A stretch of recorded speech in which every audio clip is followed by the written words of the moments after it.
What's up, YouTube? It's the Action Figure Grader coming back to you with a vintage collection market update. And it seems like we've turned the corner, not only for the vintage collection, but for vintage Kenner items. Maybe it's a temporary blip, but it seems like with the holidays done, people are buying again and prices are definitely up. I've noticed it, and so have you. I've had a couple of messages from some of you with kind of some data points, and whether it's the vintage collection or vintage Kenner, prices are definitely up. Before we dig in any further, I wanted to mention there is an awesome vintage collection group that's based out of the UK. It's called Star Wars TVC Vintage Collection Rebels. Now, we all know John Miko and the vintage collection group that he runs, but this is another really great group, really good group of guys. They always highlight my videos, and just in general, I like a lot of those guys, and they're good friends, and some of them are Patreon supporters. It's 617 members. It's on Facebook. I'll put a link to this group in case you want to join it, though. But they always have kind of fun content and funny stuff and just kind of an update on what's going on in the vintage collection. So make sure to go join them on Facebook if you need another TVC group. I also do have several Patreon supporters that just joined up that I needed to say thank you to. So it's a bunch of them this week. 49ers fan, Dominic, TK421, Jim W, Kevin, Donahue, and Luke. All 5 of them joined up the Patreon ranks. I've got almost 100 Patreons now, so I really appreciate all of you guys that help with the channel. It means a lot to me. And so thank you guys for joining up. They get my videos 24 hours early access. All right, so let's go ahead and take a look at the vintage collection and check out some of these recent sales. Here is a Darth Vader name pill, unpunched Anakin US card. VC13. This one sold over in the UK for 170 pounds, which is about 216 US dollars. I thought that was actually a pretty fair price. That's pretty close to where these usually sell. Now, the Anakin Skywalker name pill VC13, that's going to set you back probably double this price, I would think. The last data point I remember off the top of my head was around 400. It might have been 360, somewhere in there, for the Anakin Skywalker name pill VC13. But the Darth Vader name pill is also still pretty desirable, unpunched. And again, that one sold for $217 US. All right, we're going to dig into some Clone Commander Codys.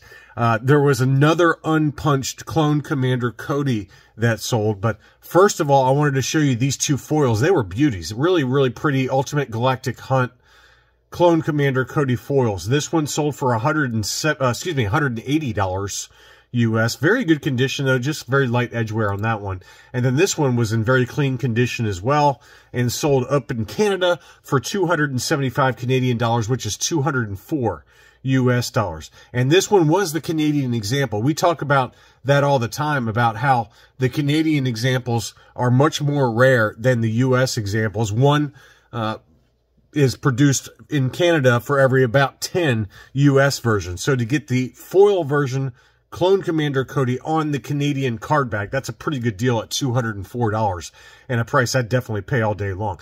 But here is the big one. And, you know, a couple of years ago, we talked about an unpunched Clone Commander Cody that sold at auction for, it was over $1,000. It was significantly over $1,000. I don't remember the exact number. It's up on the channel somewhere, but it was a big, big number. So prices have come down, as we know, but this one still sold for $700, an unpunched Clone Commander Cody. It was from Power Droid, so we know it's a seller that we trust. He sells a lot of really nice high-grade vintage collection stuff all the time.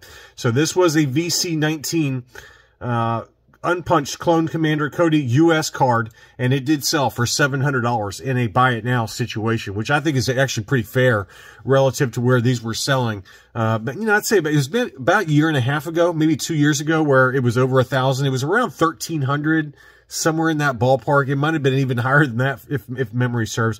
I should have went back and looked on my channel to see what it sold for, but this one did sell at $700 for an unpunched Clone Commander Cody. Big, big item there. All right, here's another kind of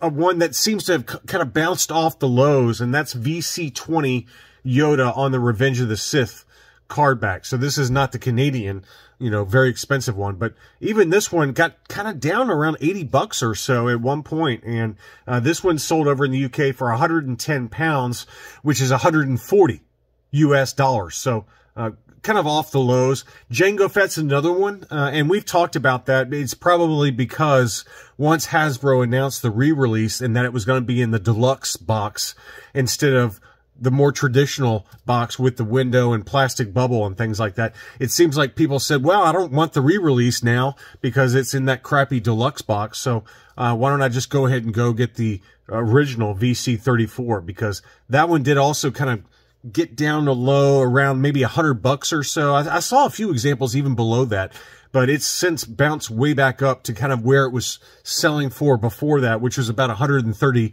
to 150 US dollars. And this one did sell for 140 US dollars. Very clean example, unpunched US card.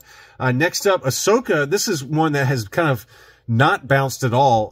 There was a few sales we've seen recently that were kind of up around 300, 350, but this one sold, I don't know if it was just underpriced or if that's just kind of the going rate, but this is the original Ahsoka VC102, and it looked very clean. I didn't see any issues with it just looking at the photos casually here, but it was an unpunched VC102 Ahsoka original issue that sold for $175, which, you know, that's kind of towards the lower end of the range for versus some of the recent sales. It seems like more recently, I would say 200 to 250 would be the number, but maybe closer to 250. And I did see a few sales even when I was pulling these up for this video that were around $300. So 175 was a really good deal in my mind for the original issue.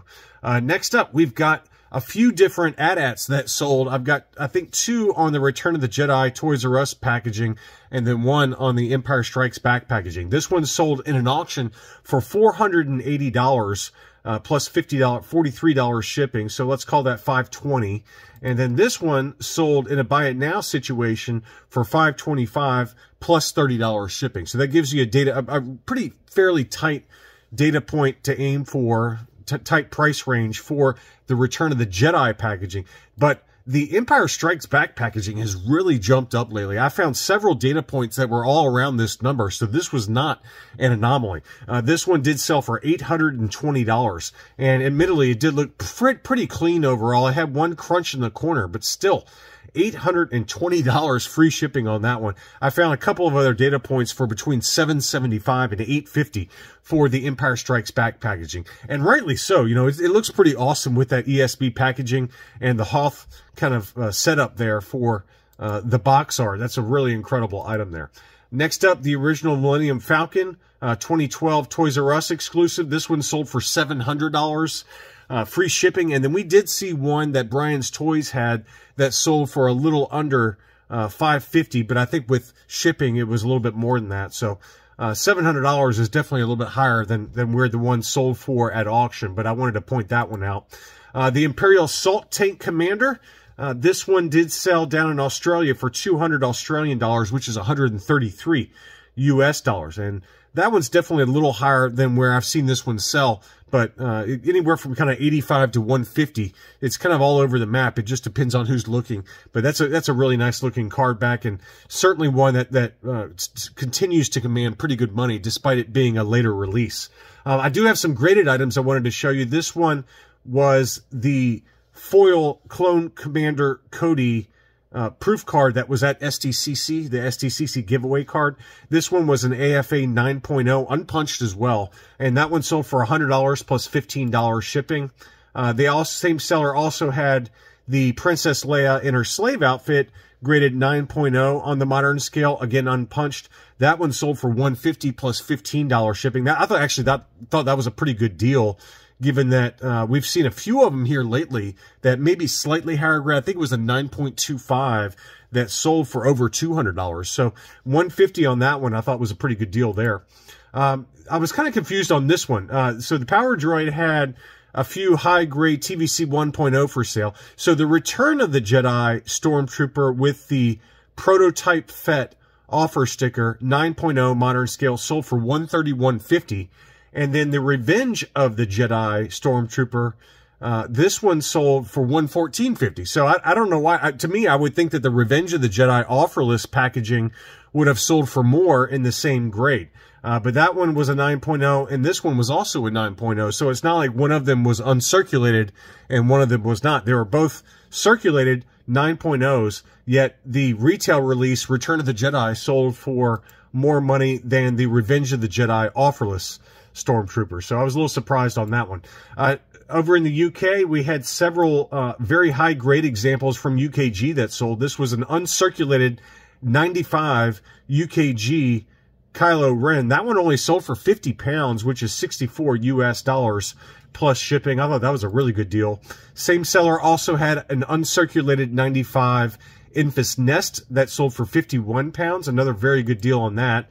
And then Dr. Aphra did go for a little bit more money, as you'd expect. Pretty popular character, whether it's in the US or in the UK. Uncirculated 95 Dr. Aphra. This was not the European version, okay? The European version is missing that warning label in the upper right-hand corner, and very tough to find. I know a few folks that have that, but this one is just the standard edition. But if you happen to see one of these for sale and it's missing this warning label up here, that's the European version, and those go for big money, even ungraded. That can set you back $600 or more. But this one was just the standard version, and that one sold for 100 pounds, which is 127 US dollars. A pretty good price there, though, for an uncirculated 95 grade. Next up, we had a Luke Skywalker AFA 9.5 on the modern scale, Last Jedi version. That one sold for 91 US dollars plus $19 shipping. And this one was a very nice example of the Death Star gunner.